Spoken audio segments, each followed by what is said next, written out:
Hello everybody, my name is Acheampong. I'm part of the Acheampong family. We came to Ghana about 3 years ago or 2 years ago, a little bit, 2.5 years ago, and we moved from the Netherlands.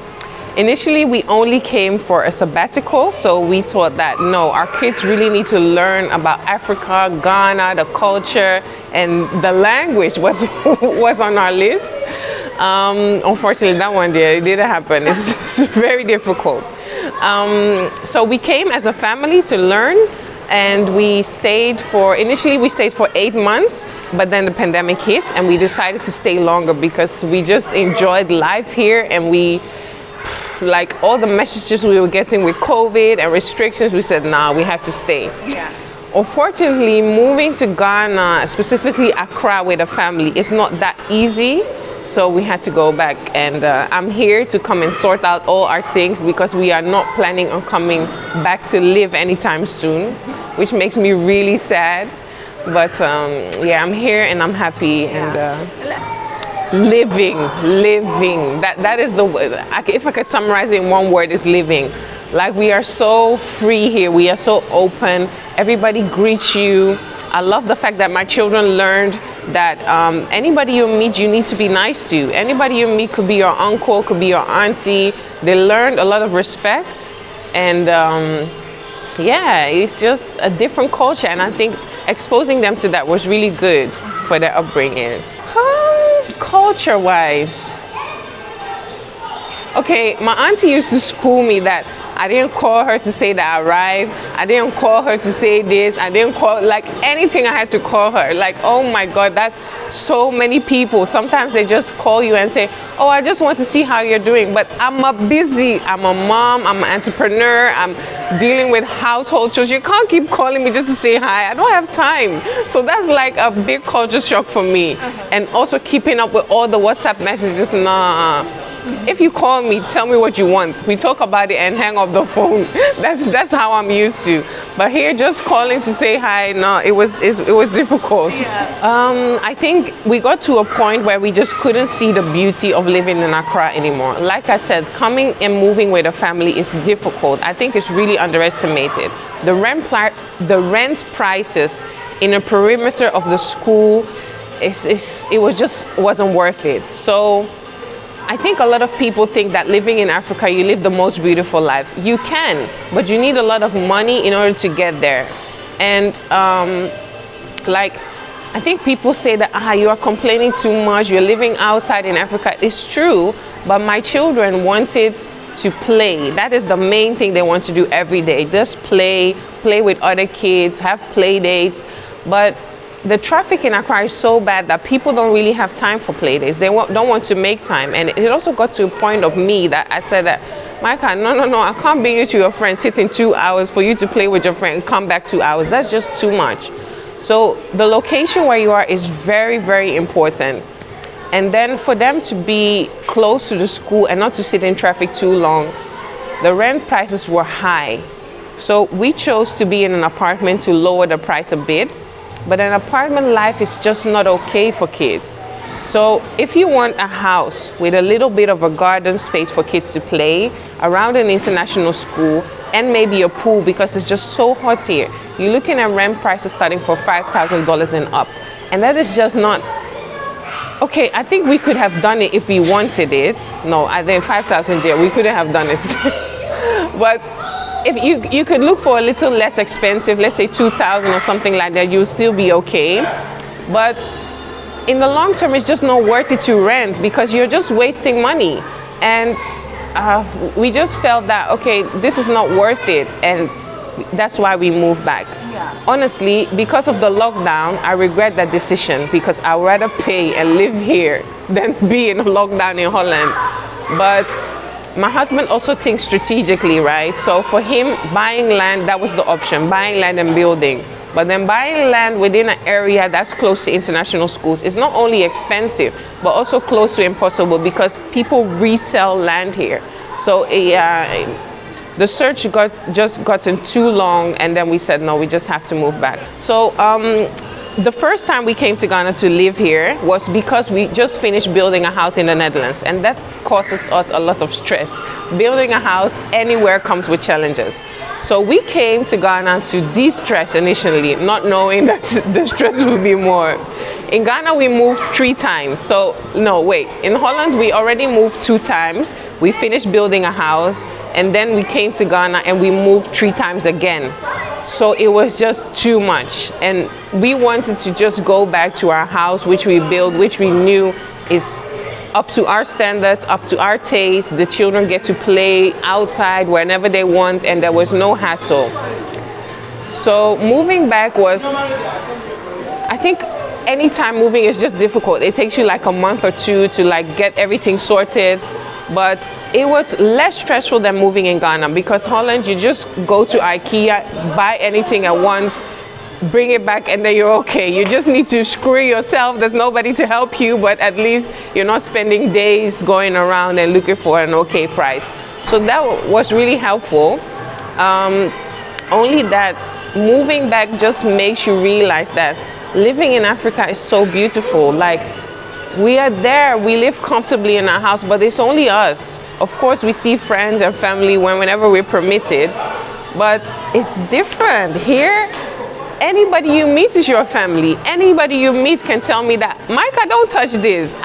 Even if I'm walking with him in the store and he's touching something, somebody come and tell him that, Micah, don't do that. Whilst in Netherlands, somebody just watch your child. They can even watch them break it and don't say anything because they feel like that's not their kid.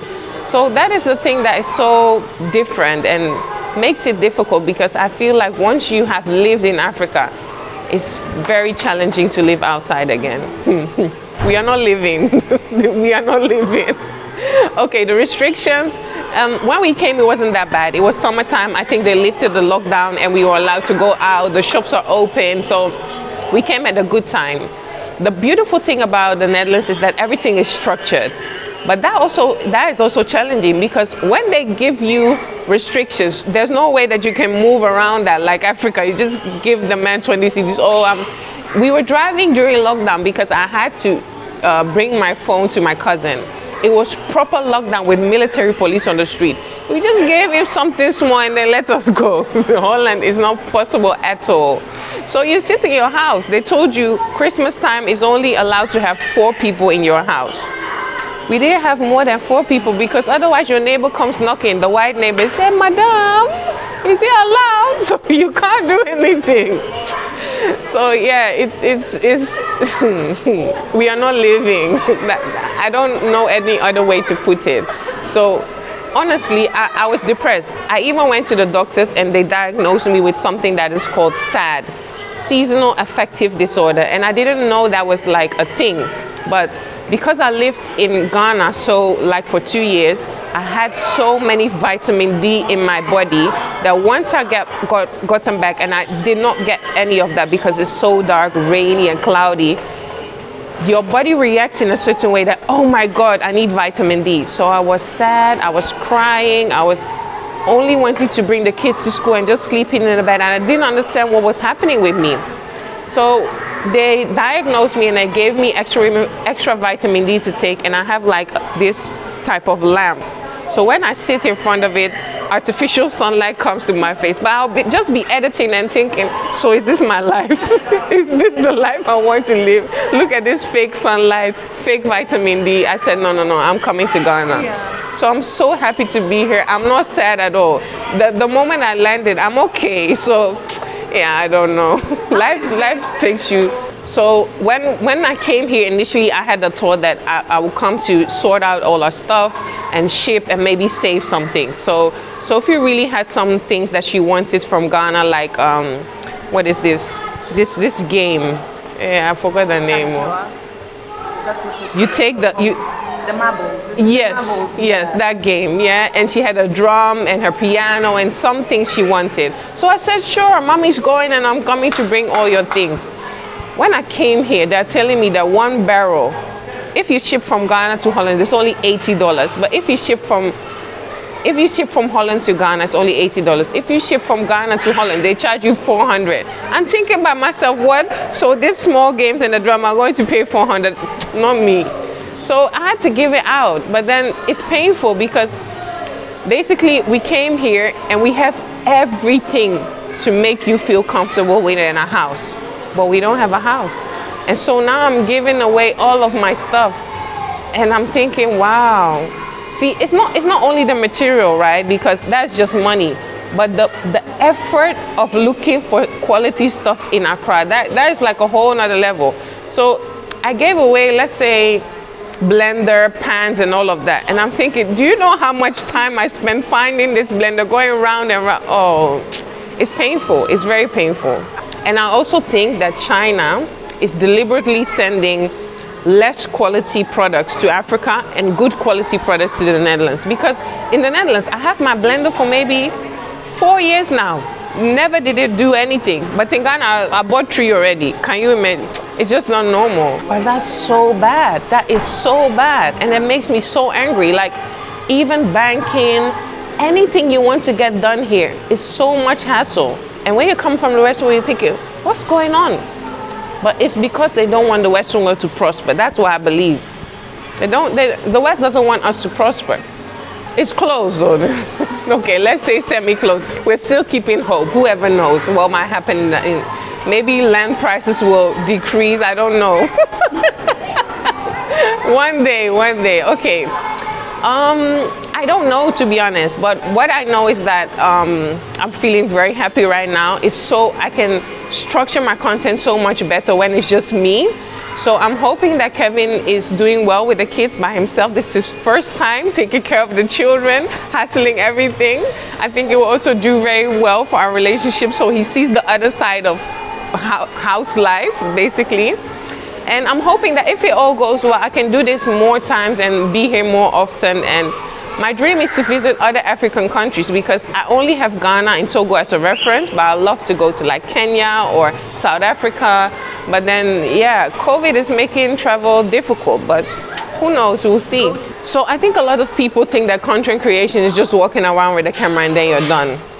I've had a lot of comments of people telling me that, yeah, because of it's because that I'm not working, that is why we had to leave. I have to support my husband. I'm not doing enough. Listen, my husband, I'm not degrading my husband. He's a very hardworking man, but he works from 9 to 5. Then he's done. He comes home, there's food on the table for him. He puts his feet, he relaxes. My job is 24/7. I'm not only thinking about content, I'm looking at how the channel's doing, I'm editing, I'm shooting content, I'm having meetings, I'm sending emails, I'm having business ideas. Whenever I'm on Instagram, I'm not only replying to DMs, I'm not only looking at what other people are doing, but I'm also just trying to relax. And I think a lot of people don't really see that. So when they see me online, they just might think that, oh, I can talk to Anna, I can talk this, I can talk that. So I think I was a little bit too overwhelmed, because I'm a nice person. I want to say hi to everybody that's coming to me. But as your family is growing, it also takes out a lot of energy. So when I'm online, I'm not always available. Sometimes I'm just scrolling. Sometimes I'm just in the supermarket handling the kids and checking this type of recipe. So I think a lot of people think that content creation is not a job. But it's not only a job. It is an entrepreneurship, and it takes a lot of time, because I am one person doing all of this, and that should not be underestimated, I think. But I think only content creators can understand, because before I also thought that, oh, it's just holding the camera. Yeah. Honestly, I think Ghana's overhyped. No, let me rephrase that. Accra is overhyped. Accra is not a nice city to live in. It is way too busy. But Ghana is a beautiful country, where the beautiful thing about Ghana is the warmth, the people, the food, the organic things. But living in Accra is stressful. So I would say that if you come without a family, it is better to build your life here. With a family, it's just difficult, because you're secluded to certain areas where international schools are. And because of expats, they can just charge any amount. And they are not seeing that there are other people who are also working and would like to live a similar life. But I know expats who pay rent of $7,000, $8,000, $9,000. But the company pays for them, so they're not feeling it. But me paying out of my own pocket, it's not worth it. I'd rather go back to my lonely country in Holland and then sit on my normal rent or my mortgage, I mean. So come when you're single. That's the best time. Live outside of Accra. Build your life. Mingle. Feel the warmth. Feel the people. Learn the culture. Learn a business. But when you're with a family, it's just hard. Unless you have the expert life, then yeah, you are living. You won the jackpot.